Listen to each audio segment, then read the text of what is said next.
Hello everyone and welcome to Pennsylvania Outdoor Life. I'm Don Jacobs, standing in front of this gobbler for a reason.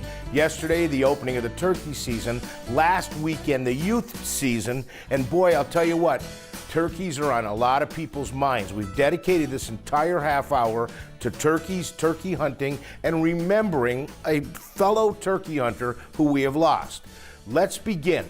Greg Davis, his son Marshall, Frank Antonacci, the president of the Lake Region Longbeards and professional turkey caller, and myself, we get together to scout turkeys for a youth hunt. Let's join them in Wayne County. So we're on a family farm in Wayne County, and just decided to do some. My son's got one more year of youth hunting before he becomes an adult, and trying to do some planning for Saturday. And Saturday is the youth season. Unlike a big mountain hunt, if you know where they are, the key is get as close as you can for that morning, correct? Absolutely. I've been coming out pretty faithfully every morning, and of course they've been gobbling here on the ridge every morning. And then of course the hens want to come out here in the field. That's where we want them, right? That's exactly where we want them, I think. Yep, that's where Greg said they should be in the morning. Somewhere out there. I do enjoy scouting trips like this. You never know what you'll see when the sun comes up. In this case, it was a big coyote. Well, that doesn't do well for the birds, does it?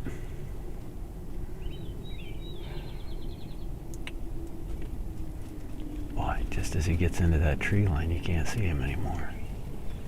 From this perspective, you have to believe the coyote was heading right towards the turkeys and then ran into the woods. But it didn't take long for the hens and gobblers to start talking again. Yep.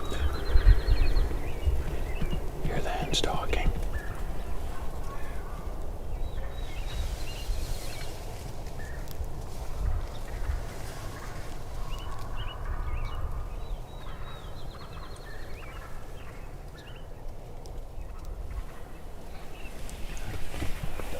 Maybe they will come out in the field. And just a few minutes later, this hen started across the field. Yep, coming right to us. Yeah, baby, gotta love this stuff. That a hen? Yeah, we're pretty far away.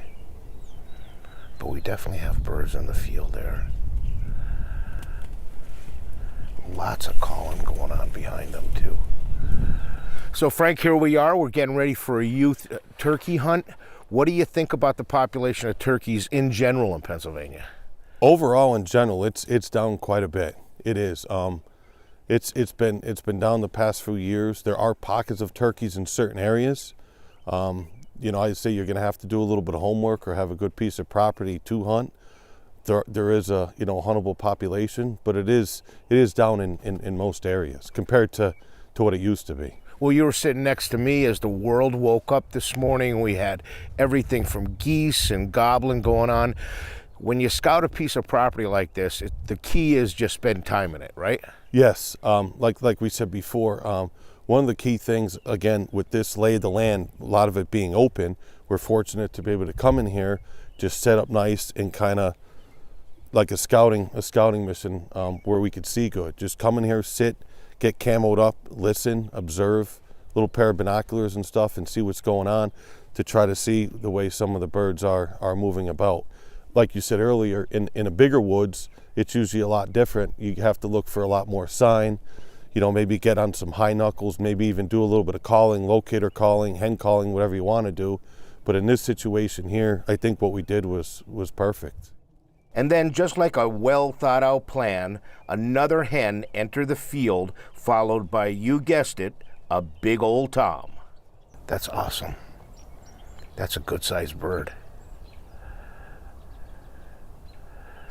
Coming in and out of strut like that. And, oh, yeah, baby. Oh, yeah, baby.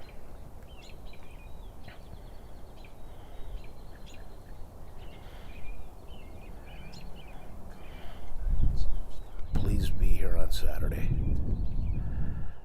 Today there weren't quite as many as in the past, but there were a couple of hens. But look at it. It looks like it's December. It's not. It's not the end of April. We had everything going against us: crunchy snow, wind. And we still saw turkeys. You have a good game plan for Saturday. I think so. I think well, just being out is a good game plan in my eyes. You know, to be able to come out and enjoy what God has created and give us this opportunity to partake in the sport of hunting. If only we knew they do that every day. That'd be a close shot on any one of these trees right here. We let all the birds walk off before getting together to finalize plans. So obviously you have turkeys here, buddy. That was an exciting morning. That was an exciting morning, wasn't it, Marshall? Yeah. Tell me about Marshall now. We actually went hunting with him a couple years ago, didn't we? Yes, we did. How did that work out? Well, the last time we were out didn't do so well. We had birds. I mean, we did have some birds. At the end we ran out of time. I mean, we got to 12 o'clock and we had them close, but you know, we got to shut down at 12. But he did have an opportunity earlier in the day, but a few little saplings didn't. We've all missed it. We've all hit saplings instead of turkeys. It's supposed to be gorgeous Saturday. And of course, all this will be gone. Yeah. It'll be the soft grass. We won't be making the noise. And what about you? You're the one behind the gun. Where do you want to be? Wherever you put me. Wherever you put me. Good answer. Well, you got a day or two to figure it out. I think we need to be here, obviously, in the morning. And yeah, this should be a great hunt. So there you go. I think we're set. Greg knows where he's going to put the blinds. Frank's going to be back calling when we get back in there to hunt in a couple of days later. I've got to tell you, this is all about Lake Region Longbeards and a friend of ours, Mark Davis, who we've lost. We're doing this hunt in dedication to them. We're going to take a short break, but when we come back, we're going to go at it, a youth turkey hunt.